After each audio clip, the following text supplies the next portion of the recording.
What is up, everybody? Welcome back to another video. Welcome back to the channel. I want to talk briefly about what I did this past weekend.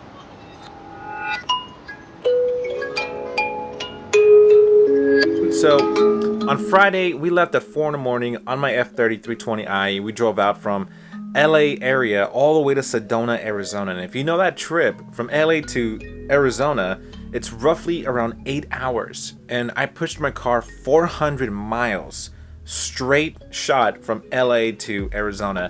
And I gotta tell you, I was so amazed with how my car handled. I mean, I was worried, because I installed a few parts on it. I installed an MST intake inlet as well. I have a stage 1 BM3 tune on it. I also installed a diverter valve recently, and the AWE exhaust suite. So with all these mods in mind, one can think, man, did I install it right? Can these mods handle that much pressure, that much heat? Because I gotta tell you, when we drove and crossed the state from California to Arizona, once we passed Blythe and hit Arizona territory, the temperature just skyrocketed, like 20 degrees difference from LA.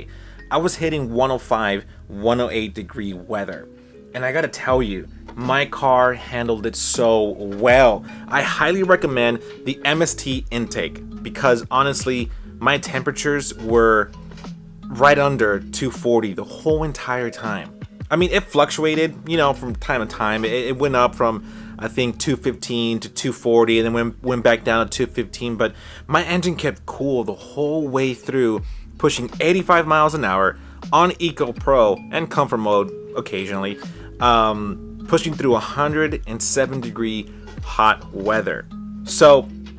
So impressed, so relieved that my car handled well.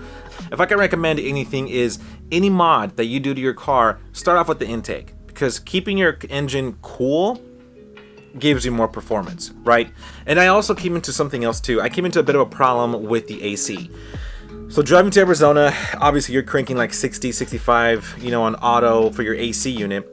And when we got to Arizona, it was fine. But on the way back home, my blowers sounded like, it was pushing air through, but very low pressure of air was coming through my unit.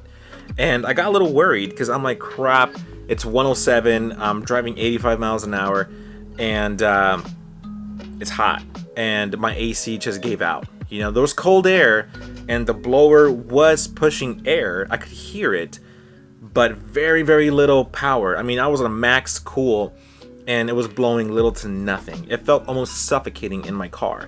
It might as well just put the windows down and it felt a lot better. So I did a quick forum search and I looked it up, and it's a common issue with the 3 Series. So I did some research on the forum. I'm looking at it right now because it's a lot of verbiage I just don't understand. But from what I could understand is that the IHKA has a temperature detector dedicated to the evaporator outlet temperature that should defeat the compressor to prevent the evaporator going below -3 Celsius, which is like preventing, hypothetically, like icing. So my theory is that evaporator outlet froze because I was pushing 65 degree auto AC for like 5 to 6 hours straight.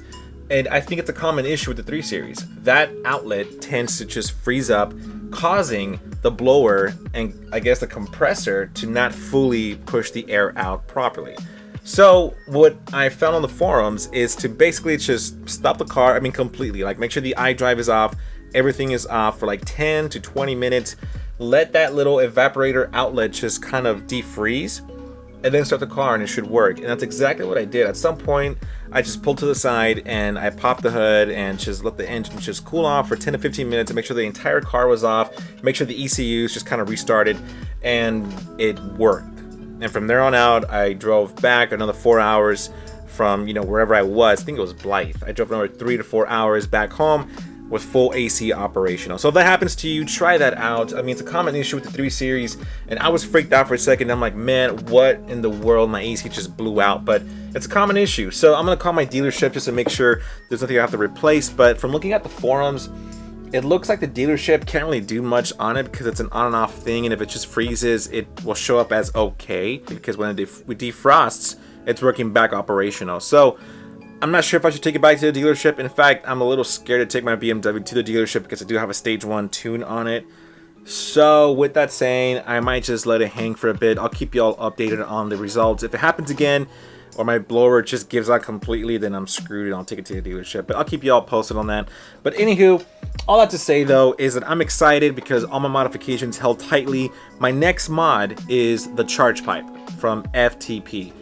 I want to just give a quick shout out to Kies Motorsports because honestly, this road trip was so fun and so successful with my engine and my car because of Kies Motorsports. So guys, thank you so much for supporting my build. I am so grateful. Guys, if you're watching this and if you drive an N20 or whatever BMW, go and hit them up because their support is key, guys. I'm telling you. I've gotten all my mods from Kies and they supported my build. They're quick on the support and just a phenomenal experience, guys. So the next video, it's going to be the FTP charge pipe, so make sure you subscribe and hit that bell notification. Leave a comment below if you have any questions. And again, guys, thank you so much for the support. I'm getting so much feedback on this YouTube channel and I'm excited to see what happens. You know, I'm uploading videos on a consistent basis to give you all value and support. So guys, thank you again for the support. And lastly, if you have not joined our N20 network group, go in my description and click that link and go register because it's free and I'm trying to build a network of all N20s motors. So any N20s, go click that link and join us. This is a private forum for our motors.